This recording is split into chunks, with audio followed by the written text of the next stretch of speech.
Shalom. Peace. You see that, folks? It's a bird. It's a plane. No, it's the destruction of Babylon. But not only Babylon, which is the U.S., for those of you who don't know, but also the Gentile nations and those who are with them also are going to be destroyed. And look how they titled this article, U.S. aircraft carrier in Vietnam for historic visit. You know, they're trying to make it as though it's something grand. We're making history, you know. This is a good occasion. You know, it's your doom. That's what it is. You're biting off more than you can chew, America. So it says, for the first time since the end of the Vietnam War, more than 4 decades ago, a U.S. Navy aircraft carrier has arrived in the country. So, what do you already see here? You know, it's a U.S. aircraft carrier, you know, a warship, and the last time it arrived was during the Vietnam War. So they're already showing you signs. There's already signs. War. So last time they visited, it was war with Vietnam. Now they're supposed to be buddy with Vietnam. And who are they aimed at? They're aimed at China. So China is building in the South China Sea, and Vietnam is against it, as well as the Philippines. So it says Vietnam is among the claimants that had stood up most publicly against China. So Vietnam is against China doing that. China, they're still remaining to build, and as they say, they're flexing their muscles. And the U.S. shows up in Vietnam, you know, sort of what it is, a challenge at China, saying, hey, we're with Vietnam, you better stop it, China. China also told Vietnam to stop drilling on the Vanguard Bank, which is supposed to belong to the Vietnam under international law, but China says that's part of its territory. In Vietnam, they back down under pressure from China, so China's still flexing its muscles. Vietnam, they tell its fellow Asian, that's how it's spelled, ASEAN, all in bold caps, I'm not sure how to pronounce it, nations to take a stronger stance against China in the South China Sea, though the body has largely chosen not to forcefully challenge China. So nobody wants to challenge China, so they can tell their fellow nations, you know, but they're not dumb enough to get together to challenge China. But guess who is? The U.S. The U.S. is dumb enough to challenge China, as they are dumb enough to challenge Russia. So the big bad USA shows up with the USS Carl Vinson, anchored 2 nautical miles off the port city of Da Nang. And again, with these names, I might not pronounce them right, but who cares? Which was a key battleground during the war that ended in 1975. There's war again, and they show right at the battleground that they're saying, our nation's relationship has reached new heights in the past few years, and the USS Carl Vinson port visit to Vietnam is a reflection of that. I see. But it seems more like you just want to bully China. It has nothing to do with your relationship other than you're saying, hey China, we're against you, we're going to attack you, you better stop that, because we're so big and bad. But like I said, they already picked a fight with Russia. So Israel, Netanyahu, the false Jerusalem, Netanyahu, he went and launched a strike on Syria.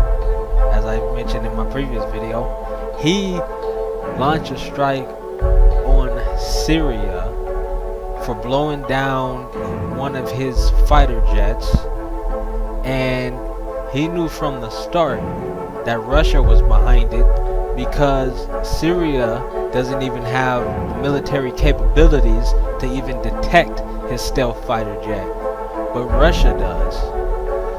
So Russia gave the orders to Syria, or the permission, and helped them out detecting the fighter jet to blow it down. But Netanyahu, he goes and strikes Syria, and Iran targets in Syria, but he does nothing to address Russia because he's a coward. However, the US, knowing all this, they go and say, hey, we're back in Israel. You know, we got Israel's back. The false Jerusalem's back. So you're going against China, and now you're going against, you're going against Russia, and now you're going against China, and you already have troops on the ground in Syria fighting ISIS supposedly, which is just the US. How many troops do you have? Like, you're biting off more than you can chew. You don't have that much firepower and that much troops. So you look at this map, and you look at how large Russia is in comparison to the US, and then now you add China with that against the US. Now the US, they have allies, right? They have NATO, and they have support from, of course, NATO, many other countries. You got Israel backing them. Oh, they're big and bad. Canada possibly backing them. Australia, Germany, France, Italy, Japan, Jordan, New Zealand, Poland, Saudi Arabia, Spain, United Arab Emirates, United Kingdom, and possibly Turkey. But, the thing is, you can have all those allies, but China and Russia, they're not alone. They also have their allies. So you got China opposing you. You got Russia to worry about, of course, the two major. You got Indonesia, Iran, Syria, Afghanistan, Bolivia, Cuba, North Korea, Sudan, Syria, and these are Russia's allies. So let me put it like that. Russia allies, I'm listing right now: Afghanistan, Bolivia, Cuba, North Korea, Sudan, Syria, Venezuela, Zimbabwe, Kyrgyzstan, I think how you say it, Nicaragua, I don't know how to say these names,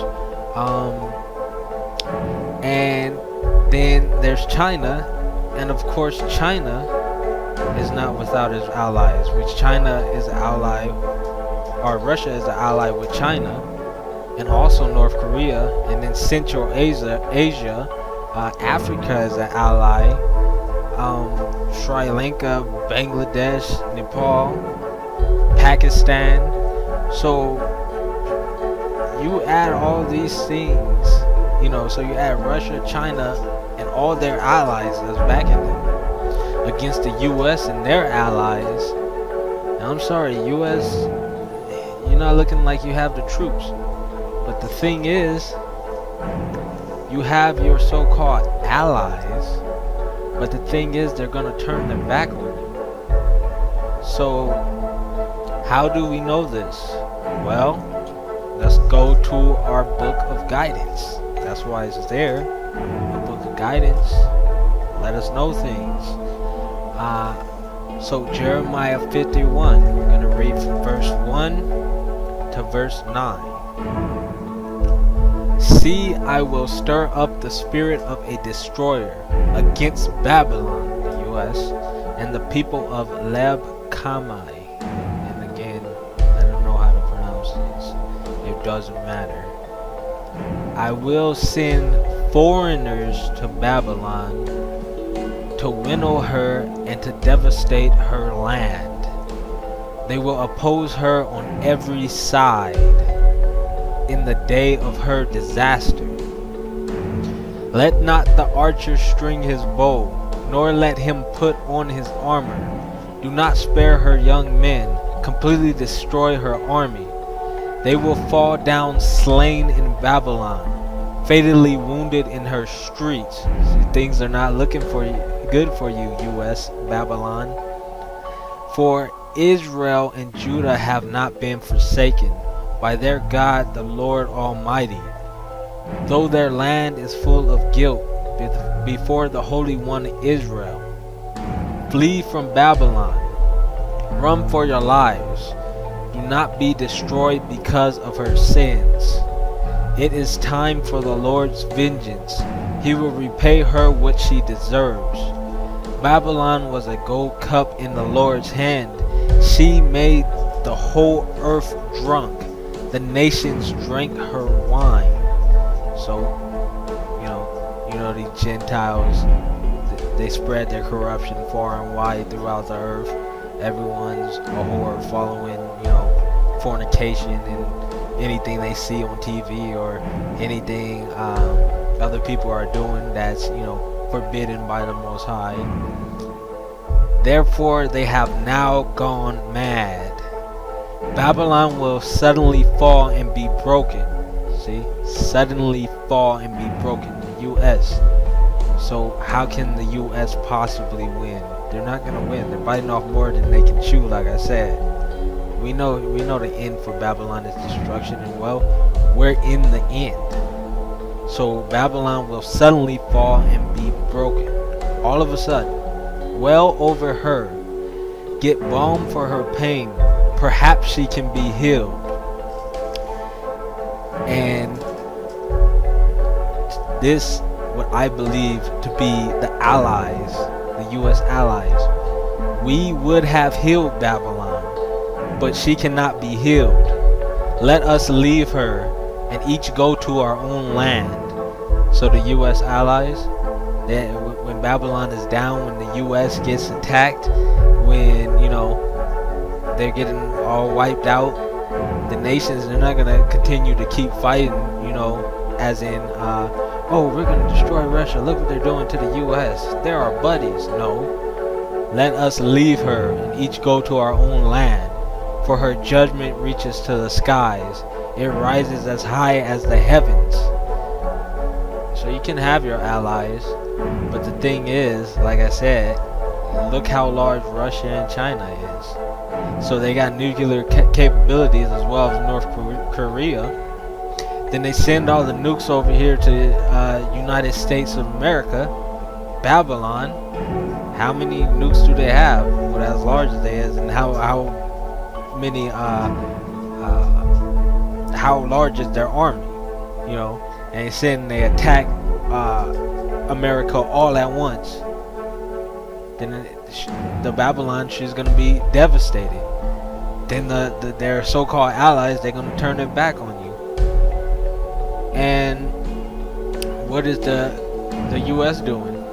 Well, they're doing what they're told to do in the other Gentile nations as well.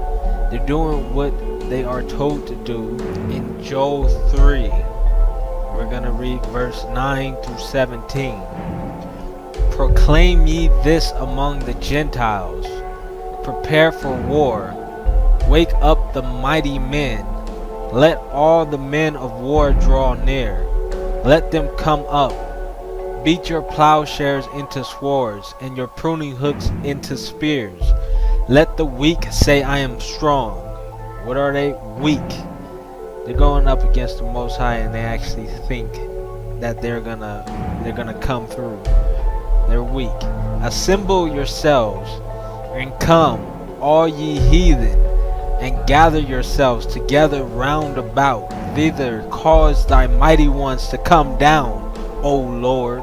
So it's a mockery, you know. You're saying, you know, you're the weak. You're saying you're strong and powerful. You know, you're acting as though you're some type of god, or you are gods, you know, and you're mighty, you know. But the Most High is telling you to prepare for war. You know, assemble all your mighty people that you say is mighty. You know, let the weak say they're strong. Assemble yourselves and come round about. You know, and what are they doing? They're doing exactly as they're told in these verses right here. Job 3, verse 9 through 11. They're being good little doggies. And let's go on further. Let the heathen be wakened and come up to the valley of Jehoshaphat. What do you think they are? They're in the valley of Jehoshaphat. And I'm not talking about the South China Sea. I'm talking about Russia, U.S., and China, all the nations gathered in Syria, which the valley of Jehoshaphat, right there. For there will I sit to judge all the heathens round about. Put ye in the sickle, for the harvest is ripe. Come, get you down, for the press is full, the fats overflow, for their wickedness is great. Multitudes, multitudes in the valley of decision. So they're in the valley of decision, the valley of Jehoshaphat. The Most High is judging them. For the day of the Lord is near in the valley of decision. And, you know, it says their wickedness is great, so their judgment is not going to be good. It's going to be destruction, of course. The sun and the moon shall be darkened. And as I just put out in my last video, with the first trumpet and the second trumpet, first trumpet being the sea, a third of the animals of the sea dying, the next trumpet being wormwood coming down and making the water bitter and killing many men. We see both of those happening with the flu and Fukushima. And the next trumpet, it said that a third of the sun and a third of the moon will be, and a third of the stars will be darkened, and they will be darkened, and a third of the day without light, and a third of the night as well. And that's the fourth angel sounded the fourth trumpet, and this can be found in Revelations 8, verse 6 through 12 is the trumpets. So we got right here in Job 3, verse 15, the sun and the moon shall be darkened. So that's on the next trumpet that's going to be sounded. So we know that's the next step. They're already in the valley of decision. We have the other two trumpets sounded, and we see it happening. The sun and the moon shall be darkened, and the stars shall withdraw their shining, just like in Revelations. The Lord also shall roar out of Zion, and utter his voice from Jerusalem, and the heavens and the earth shall shake. But the Lord will be the hope of his people, and the strength of the children of Israel. So shall ye know that I am the Lord your God, dwelling in Zion, my holy mountain. Then shall Jerusalem be holy, and there shall be no strangers to pass through her any more. So you already have them in the valley of decision, and like I keep mentioning, you have those two trumpets, the one with wormwood, which is the second trumpet, or the third trumpet. The third trumpet, killing off many people, being passed as a flu epidemic, and you have the one prior about the water, the sea creatures. It's killing off a third of the sea. You have that trumpet that already happened, and that was just yesterday or the day before yesterday. I just did a video about it. More died off. Previously there was already those die-offs, but you have those two trumpets, and you have them in the valley of decision. So as I said, what's next? It's the darkness. As it says right here in Job 3, verse 15, the sun and the moon shall be darkened, and the stars shall withdraw their shining. And again, yeah, I know I'm repeating myself, but it needs to stick in. Revelations 8, verse 12, the fourth angel sounded his trumpet, and a third of the sun was struck, and a third of the moon, and a third of the stars, so that the third of them turned dark. A third of the day was without light, and also a third of the night. Or also a third of the night. So that means the Most High, He's already in the valley of Jehoshaphat, judging them. So the Most High is here already in the valley of Jehoshaphat. Not that He ever left. He's present at every moment, but He's decided in the valley of Jehoshaphat right now. And after this comes the darkness. And then what happens after the darkness? Well, in Revelations 8, verse 13. As I watched, I heard an eagle that was flying in mid-air call out in a loud voice, "Woe, woe, woe to the inhabitants of the earth, because of the trumpet blast about to be sounded by the other three angels." So the next three trumpets after this darkness, it's woe. It's woe right now. It's crucial.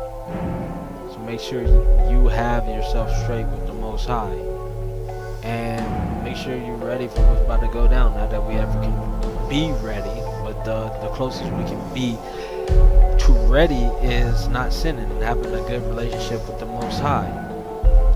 So either you're gonna take all this in, you're gonna see the signs and you're gonna do something about it, or you're gonna keep on remaining in denial, which is not the smart choice. So get your life straight. This is your final warning.